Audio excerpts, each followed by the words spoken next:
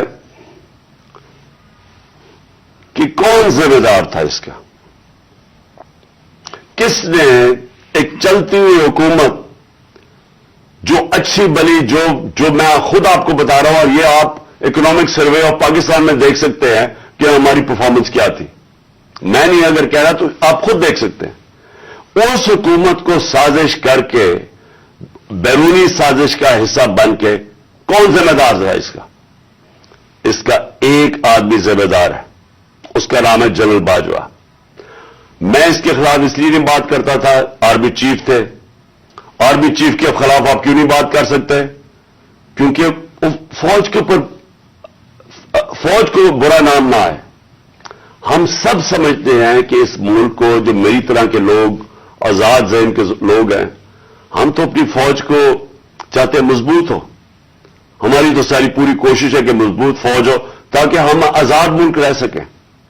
تو اس لیے ہم چپ کر کے بیٹھے رہے اور یہ سارے تماشے دیکھتے رہے کہ کیسے سازشیں ہوئیں، کیسے لوگوں کو بتایا گیا. میں آپ کے سامنے ذرا ایک چھوٹی سی کلپ دکھانا چاہتا ہوں کہ اگر آپ کو کوئی شک ہے کہ ہوا کیا، تو پہلے تو الیکشن سے پہلے ہماری حکومت گرانے سے پہلے 4 نون لیگ کے جو بڑے نام ہیں انہوں نے کیا کہا. ان سے جب پوچھا گیا کہ جناب آپ نو کانفیڈنس موشن کامیاب ہو سکتی ہے اسٹیبلشمنٹ کے بغیر، اور یہ انہوں نے کہا. ذرا یہ سب اب میں چاہتا ہوں پہلے سب دیکھیں.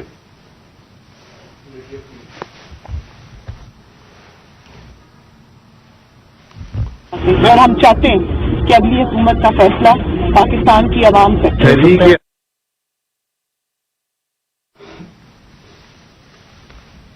مجھے بتانے کا واپس کہ نہیں ہے، کوئی ڈیل کر کے اقتدار نہیں چاہتے پاکستان میں.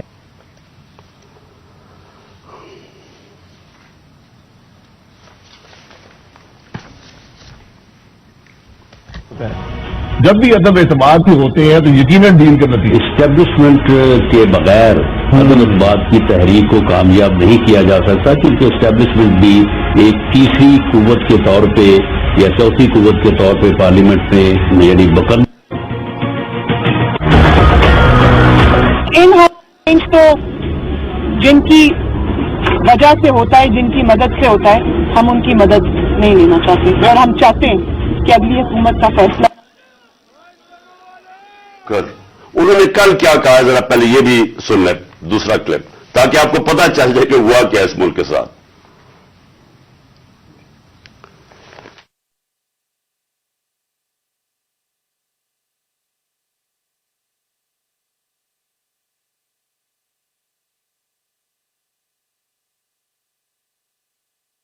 آپ کو بھی پتا ہے، مجھے بھی پتا ہے کہ باپ کی حمایت وہ کسی بھی اگر طرف ٹلٹ کرتے ہیں وہ اپنے سیاسی فیصلے کرنے میں آزاد. کیا ایم کیو ایم اس کی حمایت ہمیں مل سکتی تھی؟ ارینجمنٹ میں سارا ہوا یہ پولیٹیکل پارٹی سے خود مینج کیا آپ کے خیال میں؟ بہت زیادہ خود مینج کیا، بہت زیادہ خود بھی مینج کیا، لیکن تھوڑا سا گڑ کے اندر میٹھے کے اندر تھوڑی سی اور شامل ہو گیا پھر کیا. پھر اس کے بعد جو سیاسی مخالفین کے اوپر تشدد آج کل کے دور میں جو ہو رہا ہے اس میں ہم ماؤتھ پیس بنے ہوئے ہیں.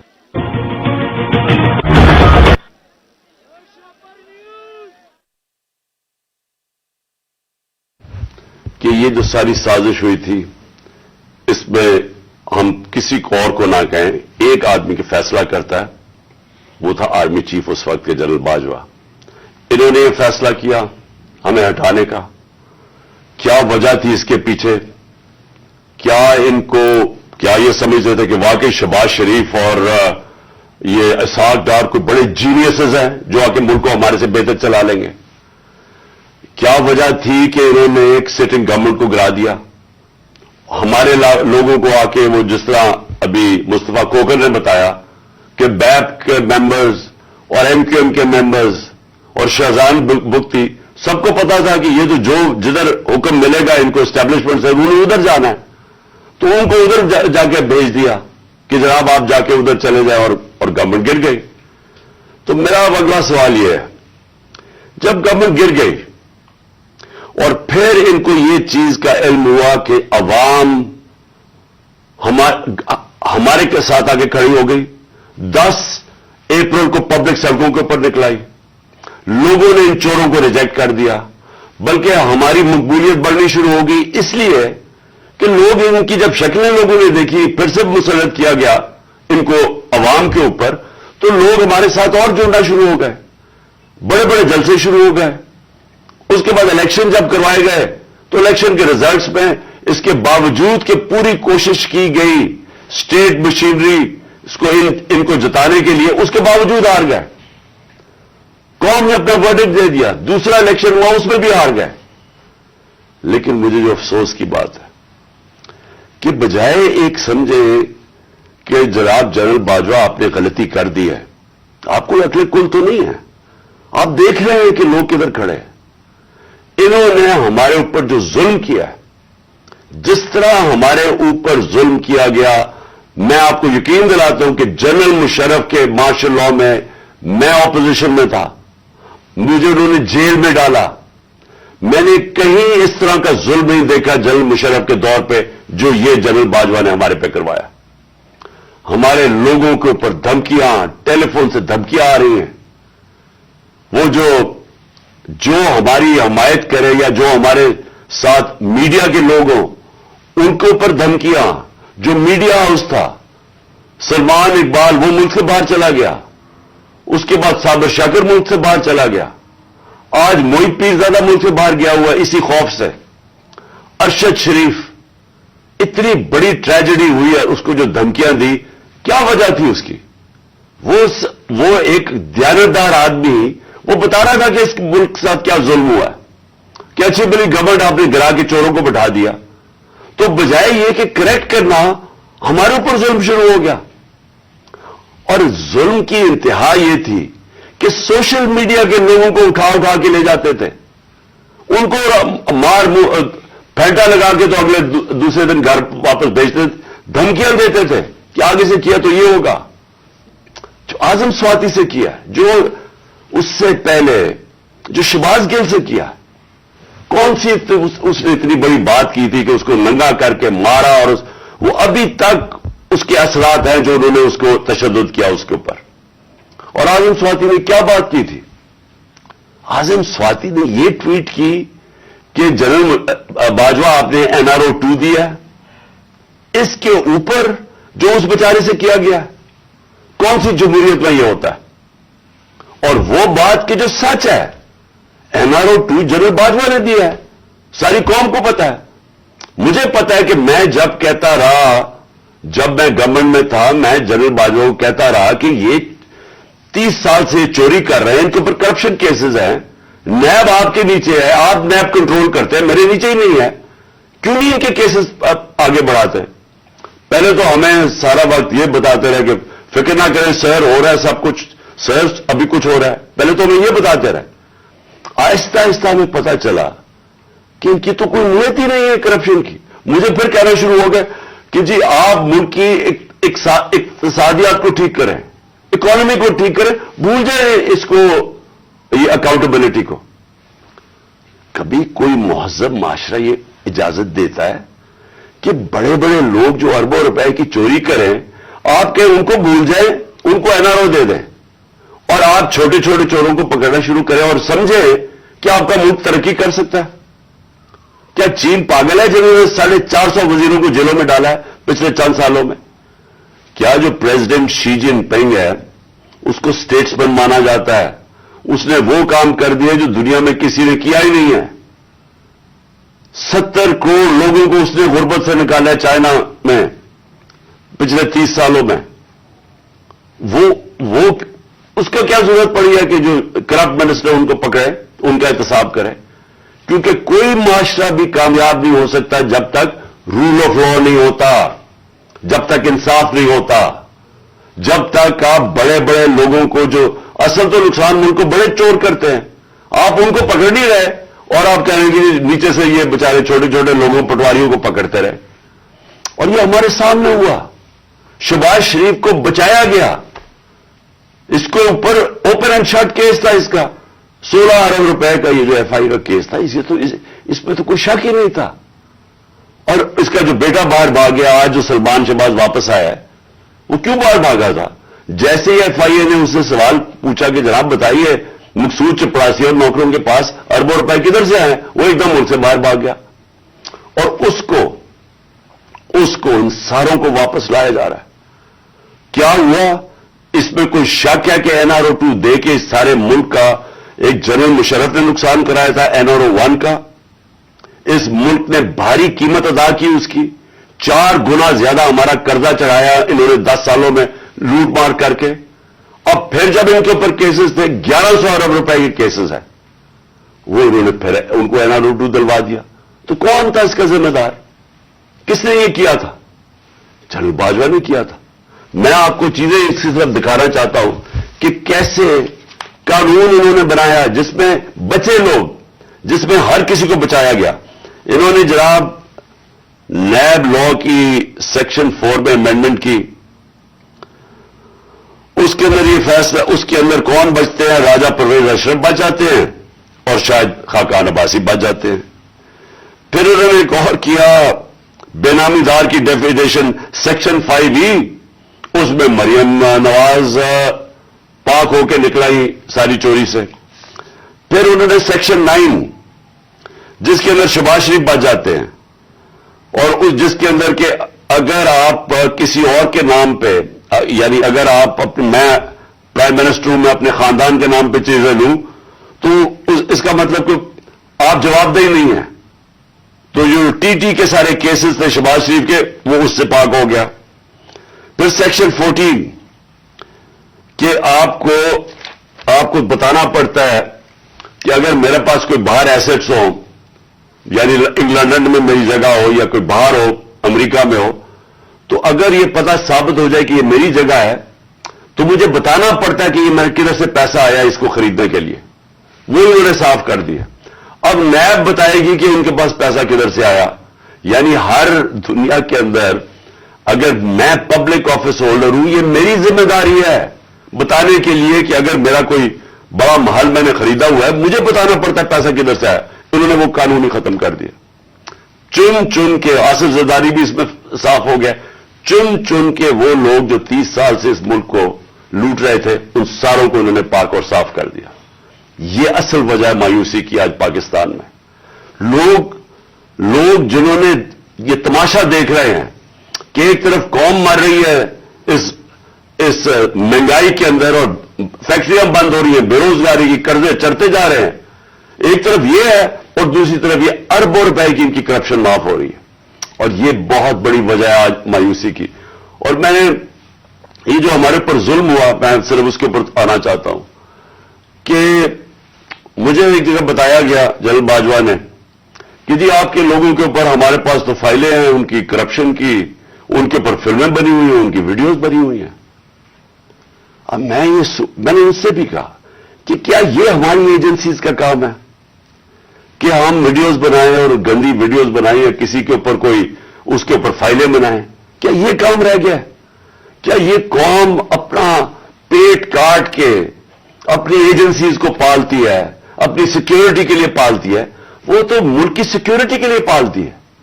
کیا یہ ان کا کام ہے آ کے بتائیں کہ جناب اس کے اوپر یہ فائل ہے تو ہم نے اس کی فلانی فائل بنائی ہوئی ہے اور ہم نے اس کے کوئی ویڈیو بنائی ہوئی ہے؟ یہ کدھر ہوتا ہے؟ یہ اپنے لوگ. اچھا, اور میں کوئی ملک کا دشمن ہوں؟ 50 سال سے قوم مجھے جانتی ہے. سارے پاکستان کے ایوارڈز میں نے جیتے ہوئے ہیں, سول ایوارڈ سب جیتے ہوئے ہیں. میں سب سے بڑا پاکستان کا وہ یعنی جو جسے کہے کہ جو خیراتی کام کرتا ہے. کسی نے پاکستان میں اتنے پیسے نہیں اکٹھے کیے جو میں نے کیے. میرے اوپر ہر قسم کا گن. یہ سوچیں کہ میرا پرائم منسٹر, جب میں پرائم منسٹر تھا, میرے گھر کا فون ٹیپ کیا ہوا تھا اور وہ ٹیپ ہی نہیں کیا, اس کے بعد وہ لیکس کرتے ہیں. یہ پرائم منسٹر کے گھر کوئی یہ نہیں پوچھ رہا کہ اتنا یہ آفیشل سیکرٹ ایکٹس کی وائلیشن ہے. پرائم منسٹر کے پرائیویٹ نمبر کو ٹیپ کریں اور اس کو جا کے آپ پبلک کر دیں. یہ کہاں ہوتا ہے؟ اگر میں اپنے پرنسپل سیکرٹری, میں اپنے پرنسپل سیکرٹری سے بات کر رہا ہوں, وہ انہوں نے ٹیپ چلا دی, وہ کون کر رہا تھا؟ تو میں پھر سے یہ پوچھتا ہوں,